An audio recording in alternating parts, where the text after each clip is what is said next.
It is coming up on 8:40, and we have an in-studio guest who we haven't spoken with in a long time. It is Cardon Ellis from Unipest, unipest.com. Good morning. Good morning. How are you doing? Very well. How are you? I don't mind the weather. I'm going to say it. I don't mind this because I know right around the corner, we're going to jump from this to triple digits. I just know it. It's going to happen. Yeah, I always tell people, enjoy this while it lasts. You have no idea with the precipitation that we have had over the past 6 months, the insect Armageddon that awaits us as soon as we get above 77-degree nighttime temperatures. Well, that's one of the things that I do want to talk to you about because I literally over the weekend just read an article, USA Today or LA Times, something like that, about California specifically. Because of the rain that we got, we will expect this just surge of mosquitoes that we haven't seen in a very long time. And this article goes into talking about mosquitoes and, and that we have to watch out for the viruses and the West Nile. And I turned to my husband and I said, we can't win. We can't win. We finally are out of a drought. We finally have our wonderful lawns back and we don't have to conserve and all of this stuff. Yeah. And yet this is coming next this summer. So how let's start there, and then I have other questions for you. But let's start there. What do you expect being in the business regarding this mosquito stuff? Because for whatever reason they love me. They love me, and especially when I was a kid back in Jersey. I mean, my legs were just, little red bumps all summer long. They loved me. So what can we expect since it's already out in the news that this might happen?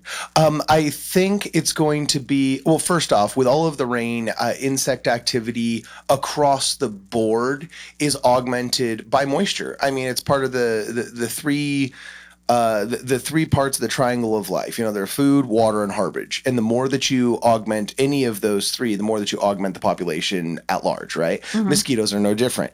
With all of this additional moisture, people think that stagnant water is the only place where they breed. No, that's probably the most famous and glamorous place that they breed.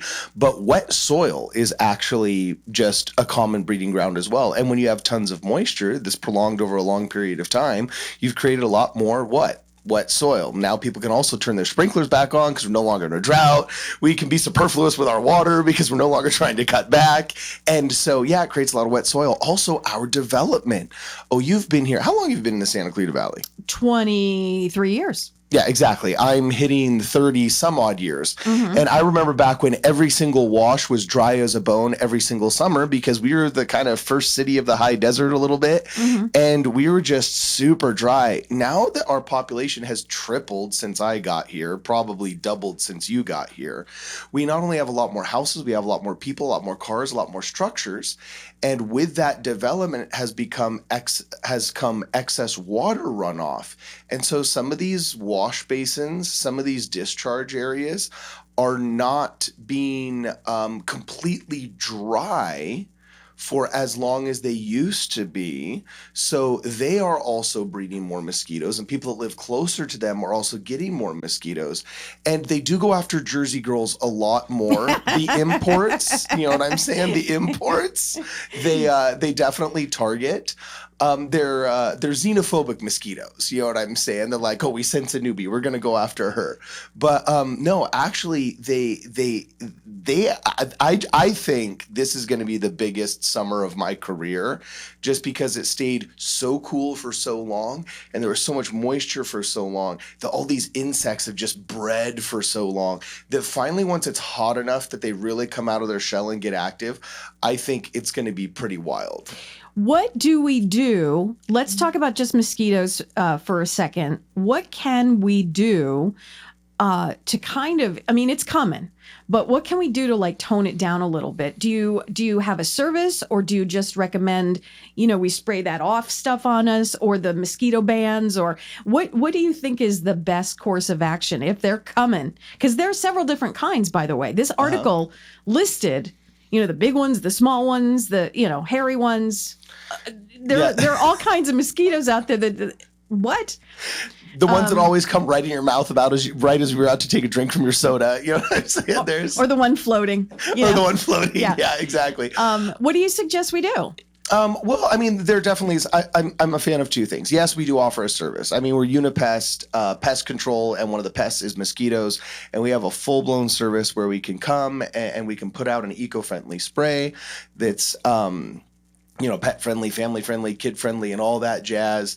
And it drastically reduces the population, so you can be a lot more comfortable in your own yard. We've got these cool mosquito buckets, actually, that we fill with water. And then they have this little net inside that has this product on it that has this kind of like, it almost is like the yeast you put in bread. And mosquitoes are attracted to carbon dioxide and certain discharge gases.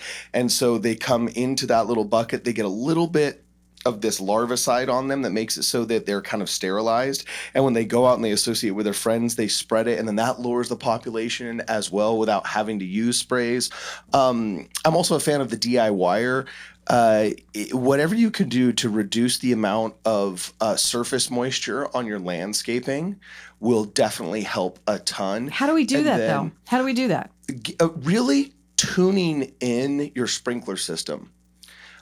Most people don't know how to do their sprinkler systems. And so if a sprinkler head breaks, they may not know for weeks until they see their water bill and it's $50 higher than it should have been. Or they rely upon maybe their landscaping service that may or may not be doing the best job checking. But if you really just kind of calculate the square footage of grass that you have, figure out how many gallons you need, figure out how many gallons per minute your sprinkler valve actually releases, and then just do a light mathematical calculation on your iPhone to figure out exactly how long each head needs to be on, so you're neither overwatering nor underwatering, then that's going to help, get the population down as well. Because oftentimes some of the biggest breeding areas that I find, at least in Santa Clarita, when people have a big problem and there actually is a local on-site breeding area that we found, it's usually from unnecessary runoff from sprinklers. I see a lot of runoff. Oh, yeah. I see a lot of runoff down the street. Putting out the trash cans this morning, it was already running down the street. If you have that much runoff, I'm thinking you need to check the timer on your sprinklers. Yeah. There's always a little bit because it does hit like concrete and stuff, and that will run off. But for the most part, if you are, but like you said, I don't think people check. I think we leave it up to the gardener, and do they check? Yeah. So you might want to revisit that now before they start coming exactly. Before they start coming at you. Unipest.com. Go to the website. Do you want us to go to the website and call you, or for a quote, or how do you want us to do this? Oh, just give us a call directly. It's 661-BUG-7575. That's 661-284-7575. It's me, my father, my wife, or my mother that answer the phone, and all of us. We sign up people for mosquito services all the time, and the inspection's free too. We'll come out for free and just tell you if we can actually help you or not. Okay. All right. Sounds like a good deal. When you come out, do you have like all the protection from the mosquitoes, or do you just get bitten all the time yourself? I actually, we have to wear long sleeve shirts and pants as part of the law of operating. If you use pesticides in California, all the applicator laws require boots, pants. So the only part of my body that's really not covered, even during the summer, is my hands and my neck. And, that's got to be an awesome tan. What a nice. Yeah, exactly. That is a nice. So I'm not in flip-flop shorts and a tank top, so I'm not as vulnerable. So it's not even a farmer's tan, where you have, isn't a farmer's tan where you have like the t-shirt? Yeah, no, it's an astronaut tan. It's just, I didn't know there was a name, but we'll go with that. Okay, Cardon, thanks for visiting us. It's unipest.com. One more time with the Bug 7575, is that it? Yep, 284-7575, Bug 7575. Excellent. We'll see you next time. Thank you.